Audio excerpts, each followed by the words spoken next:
অংশ প্রতিদিন পাখিদের দানা বেঁধে খেতে দেয়। সে হাত ভর্তি দানা ছিটিয়ে দেয় আর পাখিরা উড়ে এসে কিচিরমিচির শব্দে ভরে তোলে সকালটা।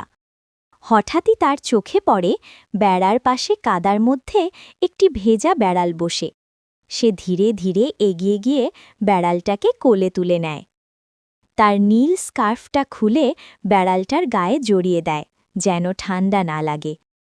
বেড়ালটাকে কোলে নিয়ে সে বাড়িতে আসে এবং মায়ের সঙ্গে আলাপ করায়। মা প্রথমে একটু অবাক হলেও পরে হাসি মুখে বেড়ালের মাথায় হাত বুলিয়ে দেন। বেড়ালটা চোখ বন্ধ করে আরাম পায়। অংশু তখন তাকে এক বাটি দুধ দেয়। বেড়ালটা চুক চুক করে দুধ খেয়ে খুব খুশি হয়ে যায়। অংশু তার নাম রাখে মোটু। মোটু আর অংশু একসঙ্গে ঘুরে বেড়ায়। মোটু প্রজাপতির পেছনে দৌড়ায়, উঠোনে লাফায়, পুকুর পাড়ে দৌড়ঝাঁপ করে। অংশু মোটুকে নিজের বন্ধুদের সঙ্গে আলাপ করিয়ে দেয়। মোটু যেন অংশুর ছায়া হয়ে যায়। একদিন তারা পুকুর পাড়ে খেলছিল। অংশু দৌড়াতে দৌড়াতে হঠাৎ পা পিছলে জলে পড়ে যায়। সে সাঁতার জানত না, ধীরে ধীরে ডুবে যেতে থাকে। মোটু ভয়ে কেঁপে ওঠে। সে দৌড়ে গ্রামে যায়। গ্রামের ভেতর সে অংশুর নাড়ি খুঁজতে থাকে। মোটু বেড়াল ধুলো উড়িয়ে একের পর এক দরজায় আঁচড়াতে থাকে। সে মনে মনে গ্রামের মানুষের থেকে সাহায্য চাইতে থাকে। গ্রামের লোকেরা মোটু বেড়ালকে এরকম করতে দেখে অবাক হয়ে তার পেছনে দৌড়ায়। মোটু তাদের পুকুরের দিকে নিয়ে যায়। পুকুর গ্রামের অনেক দূরে ছিল, তাই তারা অনেক দৌড়ে দৌড়ে পুকুরের দিকে যায়। সেখানে গিয়ে সবাই দেখে অংশু ডুবে যাচ্ছে। তারা দ্রুত অংশুকে তুলে আনে।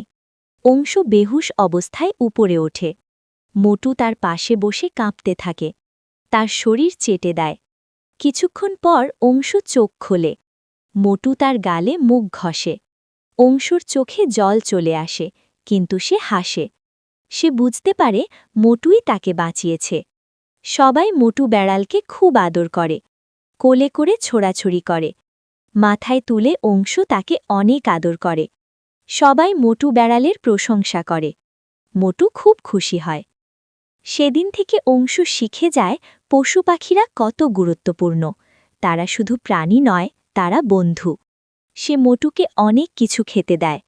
তার সঙ্গে অনেক খেলা করে। সে মোটু বেড়ালের গুরুত্ব বুঝতে পারে। সে সব পশু পাখিকে দানা পানি খাওয়ায়। কুকুর, হরিণ, পাখি সবাই অংশু আর মোটু বেড়ালের জন্য দানা পানি পায়। সন্ধ্যাবেলা অংশু আর মোটু রাস্তায় হাঁটে, অনেক খেলা করে। সূর্যের আলোয় দৌড়ায়। মা তাদের আশীর্বাদ করেন, মাথায় হাত বুলিয়ে দেন। রাতে মোটু আকাশের তারার আলোয় শুয়ে থাকে। অংশু তার দিকে তাকিয়ে বলে, আমি তোমাকে খুব ভালোবাসি। মোটু চোখ বন্ধ করে, যেন বুঝতে পারে। অংশু আর মোটু একে অপরকে পেয়ে খুব খুশি হয়। তারা প্রতিদিন একসঙ্গে থাকে। ভালোবাসায় ভরে ওঠে তাদের ছোট্ট পৃথিবী। এই গল্প শেখায় ভালোবাসা আর দয়া কখনো বৃথা যায় না। মোটু এত ছোট একটা বেড়াল হয়েও অংশ করে বাঁচিয়ে প্রমাণ করে যে আমরা চাইলে অন্যদের কতটা সাহায্য করতে পারি। ইচ্ছে যেখানে, উপায় সেখানে।